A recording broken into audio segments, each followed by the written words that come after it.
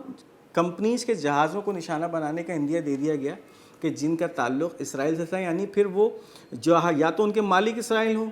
یا پھر وہ جہاز اسرائیل کی ملکیت ہو، ان کو بھی نشانہ بنانے کا سلسلہ چلتا رہا۔ ان کمرشل جہازوں کے ساتھ ساتھ اس وقت بحر احمر میں امریکہ اور برطانیہ کے بہت سارے ڈسٹرائرز بھی موجود تھے جو کہ ان کمرشل جہازوں کی حفاظت پہ معمور کیے گئے تھے، یعنی ان کا مقصد یہ تھا کہ یمنی حوثیوں کے حملوں سے ان جہازوں کو بچایا جائے، کمرشل جہازوں کو۔ پھر یمنی حوثیوں نے ان پر بھی حملے کرنا شروع کر دیا، اور اس کے بعد جو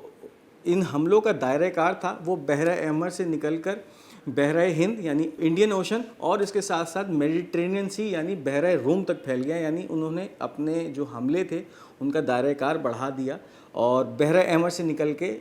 دور افتادہ علاقوں میں بھی حملے کرنے شروع کر دیے۔ اس دوران جو ان کی طرف سے میزائل استعمال کیے جاتے رہے، قدس-2 میزائل استعمال کیے جاتے رہے، طوفان میزائل استعمال کیے جاتے رہے، اس کے علاوہ ڈرونز کا استعمال کیا گیا اور ایسی کشتیوں کا بھی استعمال کیا گیا جو کہ خودکش کشتیاں کہلاتی ہیں ان تمام حملوں کے اندر۔ اس کے بعد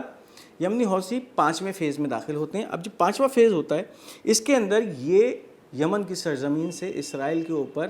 براہ راست حملے کرنا شروع کر دیتے ہیں، یعنی پھر بیلسٹک اور کروز میزائلز کا استعمال یمنی سرزمین سے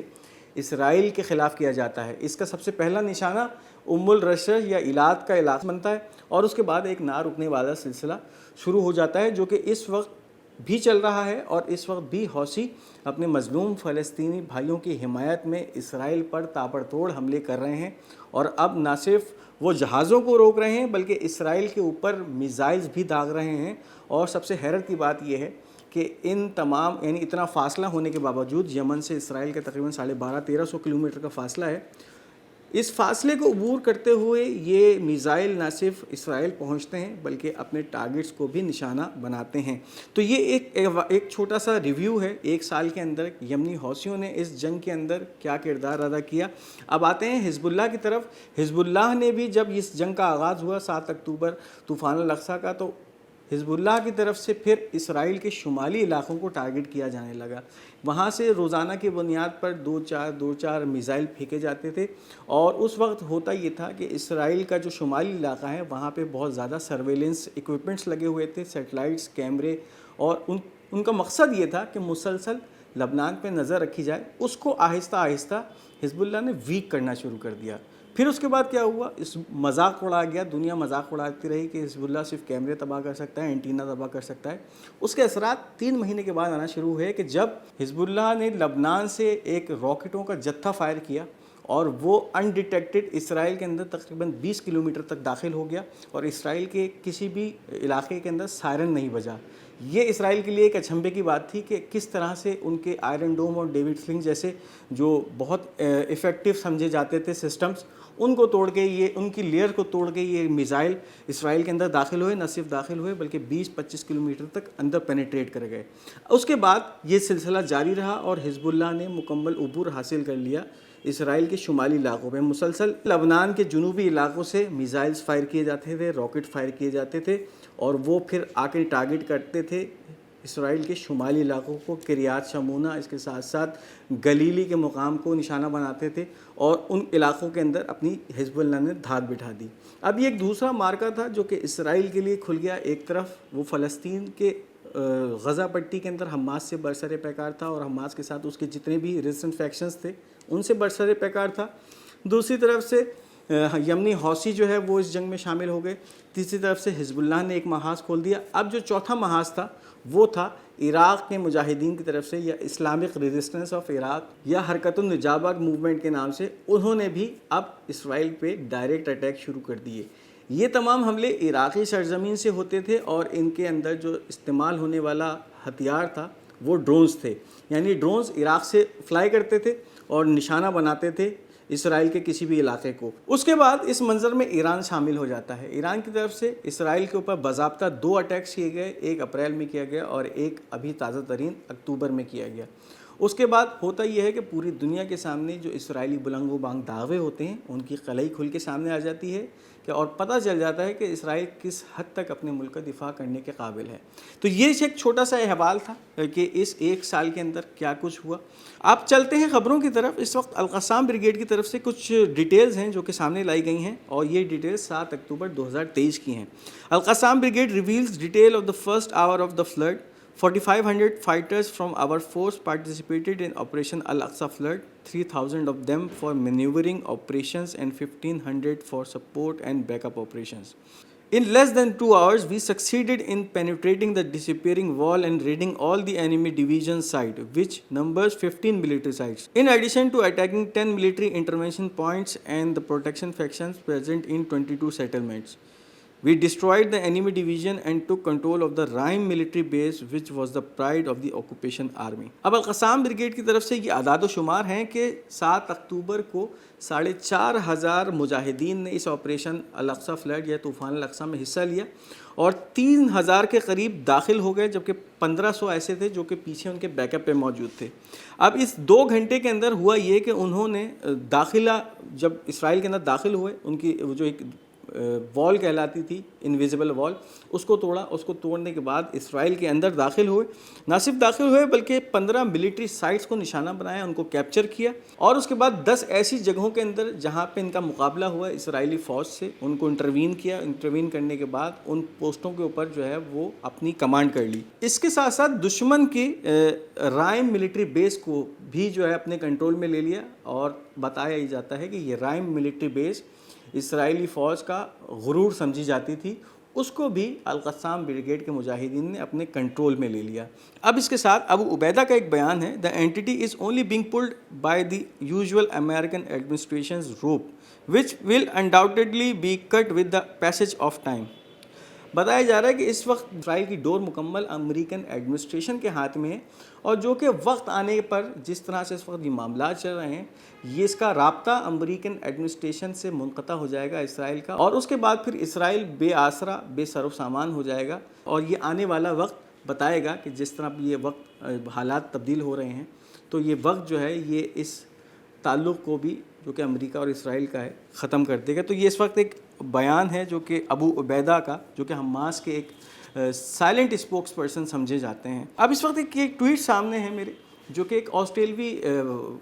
ایکٹیوسٹ ہیں، ان کی ٹویٹ ہے: "Today we remember that horrible, awful tragedy 1 year ago when Israelis were massacred in huge number by Israeli tanks and Israeli helicopters and Israeli soldiers and also hit by Hamas a bit." اب یہ بڑا حیرت انگیز بیان ہے کہ آج 1 سال مکمل ہو گیا ہے، ہم یاد کر رہے ہیں ان اسرائیلیوں کو جو کہ جن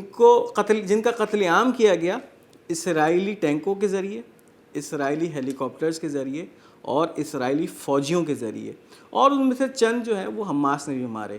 تو اب بڑا حیرت انگیز بیان ہے، اور اس کے بارے میں اگر اس کے سیاق و سباق کو دیکھا جائے تو جولائی 2024 کے اندر ایک اسرائیلی جریدہ ہارڈ اس نے ایک رپورٹ شائع کی تھی کہ جب 7 اکتوبر 2023 کو حماس کے مجاہدین داخل ہوئے ہیں اسرائیل میں،